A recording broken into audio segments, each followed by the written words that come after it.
my consciousness about democracy and, I mean, it was not a consciousness, but, I happened to live in and work in Sweden as a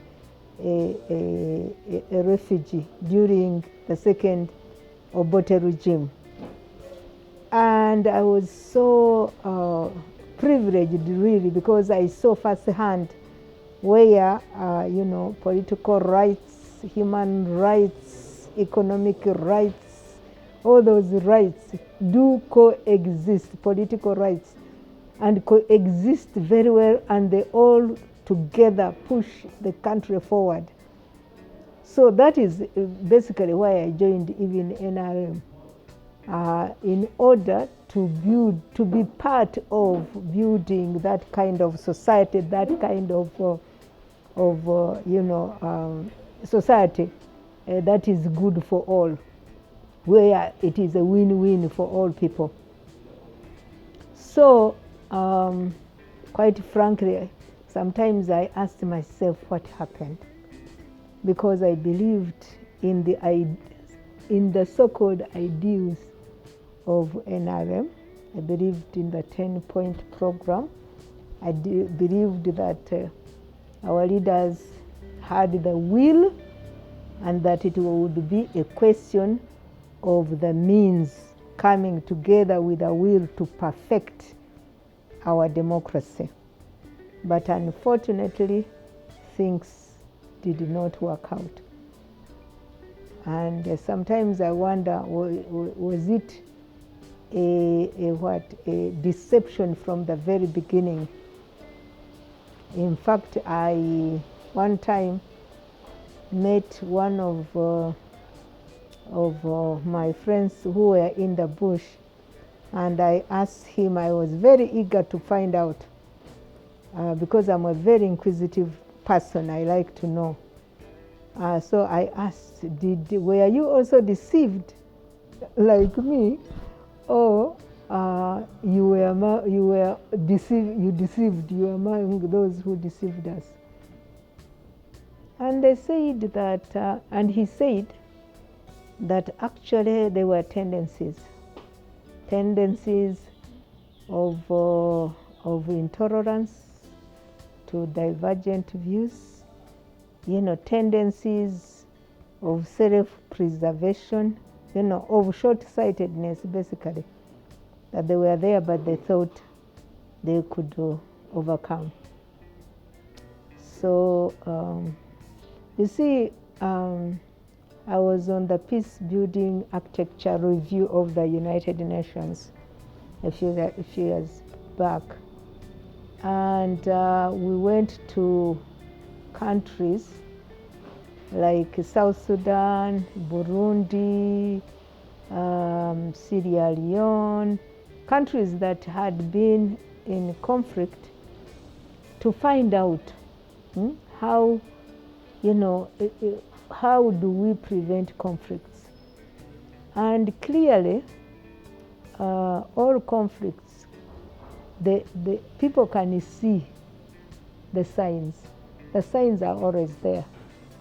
The signs are signs of intolerance, where there is corruption, where there is disrespect for divergent views, where, you see somebody who doesn't believe like you as an enemy, not as an opponent. So those signs are there. But for some reason, they are either ignored, underplayed, and eventually they turn out to be, into, open conflict.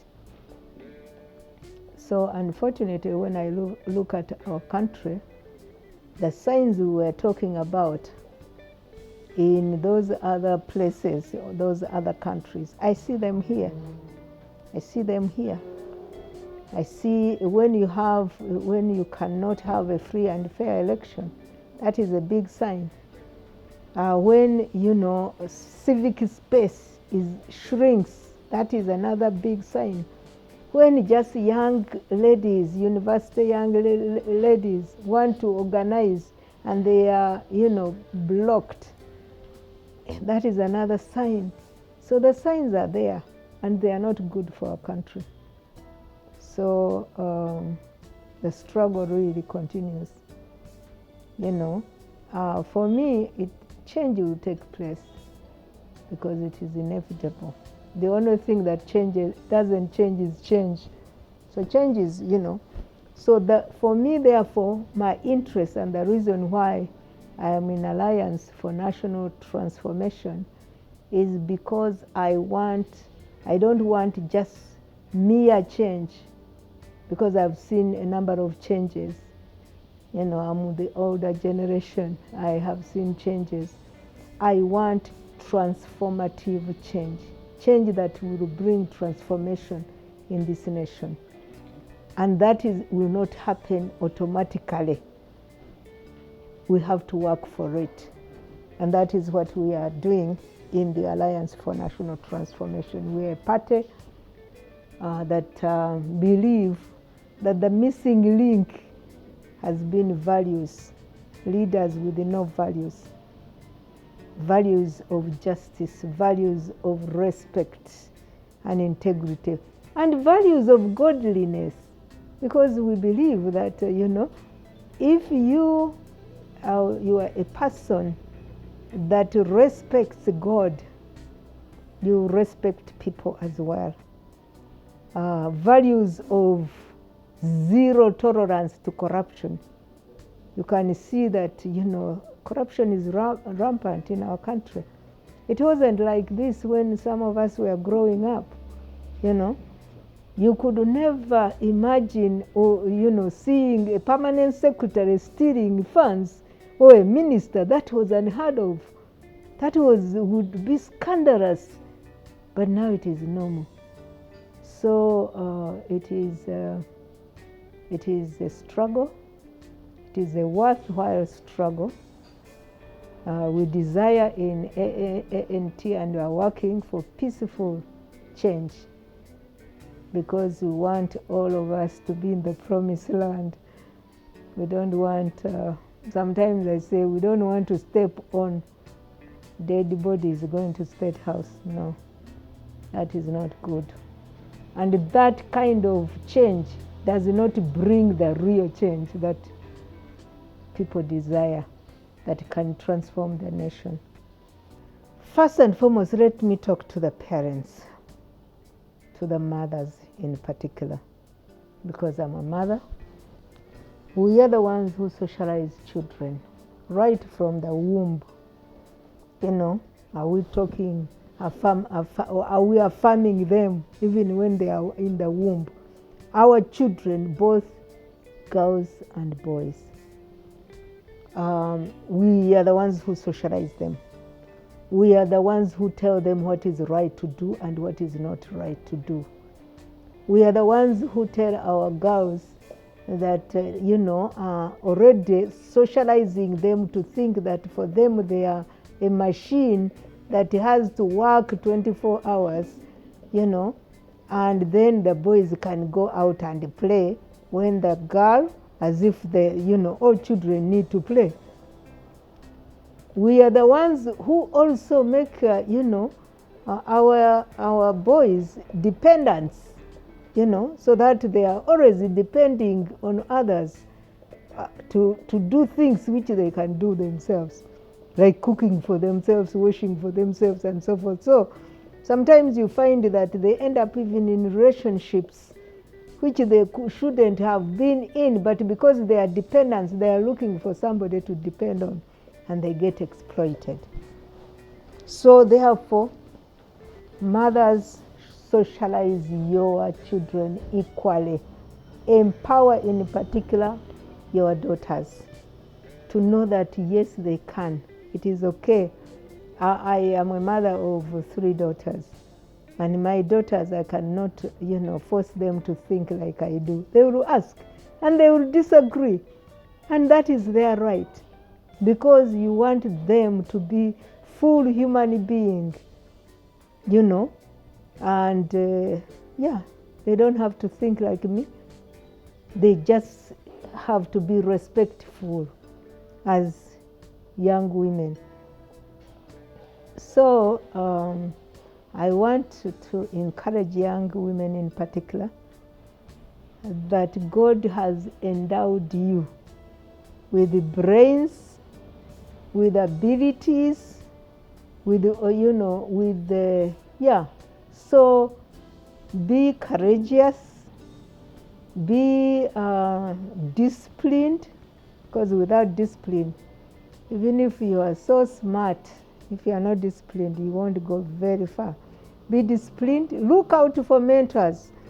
If you admire somebody, an older woman, and you want to know anything, reach out.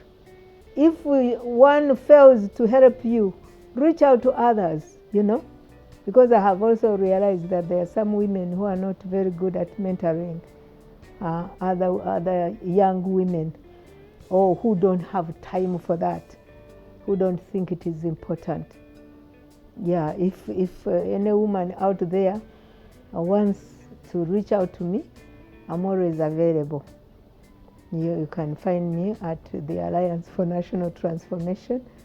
You can, look out for me on Twitter and, send me a message. You can, you can look out for me and get me. And look out for others as well, because there are many women out there. So it is important. Women are majority.